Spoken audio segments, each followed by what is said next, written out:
అదే RTV app వార్తల్ని క్షణాల్లో చదివే అవకాశం ఉంటుంది. ఒక న్యూస్ పేపర్, ఒక టెలివిజన్ ఛానల్ మీ చేతుల్లో ఎప్పుడూ ఉంటాయి.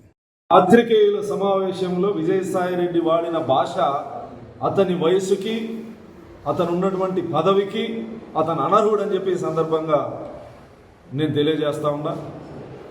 మహా టీవీ వంశీ గారిని కానీ, TV5 సాంబశివరావు గారిని కానీ, లేదా ఏబిఎన్ రాధాకృష్ణ గారిని కానీ, వెంకటకృష్ణ గారిని కానీ, బిఆర్ నాయుడు గారిని కానీ, TV5 అధినేత బిఆర్ నాయుడు గారిని కానీ ఏకవచనంతో మాట్లాడుతూ భయభ్రాంతులు గురి చేసే విధంగా బెదిరింపు ధోరణితో మాట్లాడడం అనేది అసలు ఇక్కడ రెండు విషయాలను మనం గమనించాలి.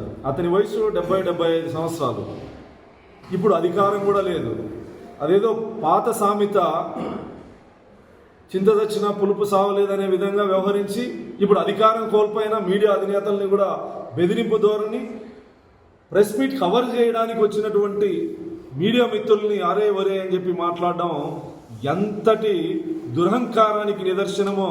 అధికారం కోల్పోయినా ఇంకా అధికారంలో ఉన్నామనే భ్రమలతో ఒళ్ళు బలిసి విజయసాయిరెడ్డి మీడియా అధినేతల్ని బెదిరించడం అనేది. నేను మీడియా ఛానళ్ళు పెడతాను, ఎవరిని బెదిరిస్తావు?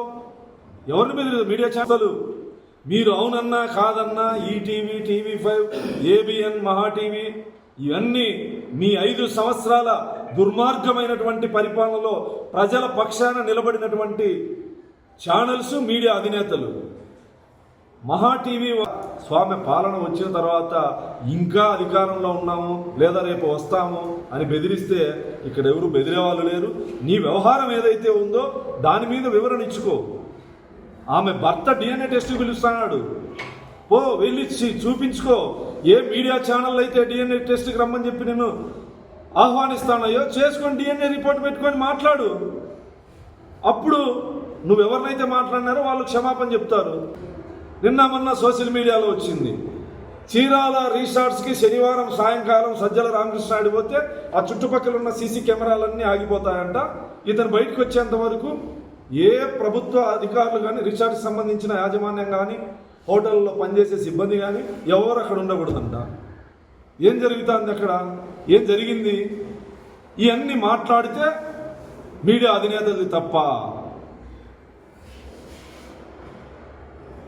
వీళ్ళ జీవితాలని మీరు ఒక్కసారి గమనిస్తే బిఆర్ నాయుడు గారిది కానీ, ఏబిఎన్ రాధాకృష్ణ గారిది కానీ, మహా టీవీ వంశీ గారిది కానీ వీళ్ళందరూ కొన్ని దశాబ్దాలుగా ప్రజల పక్షాన నిలబడినటువంటి వ్యక్తులు. రామోజీరావు గారు కానీ, విజయసాయిరెడ్డి గారికి విజ్ఞప్తి చేస్తా ఉన్నా, నీ మీద వచ్చిన ఆరోపణలు ఏంటి?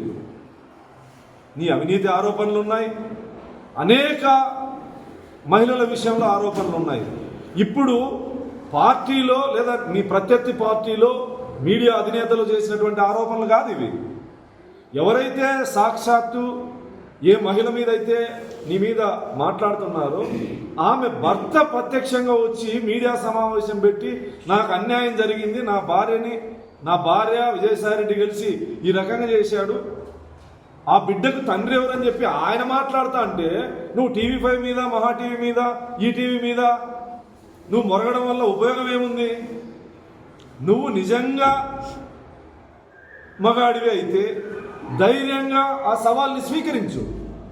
DNA టెస్ట్కి వస్తామని చెప్తాడు ఆయన భర్త. ఆమెను తీసుకొని DNA టెస్ట్ చేయించుకో.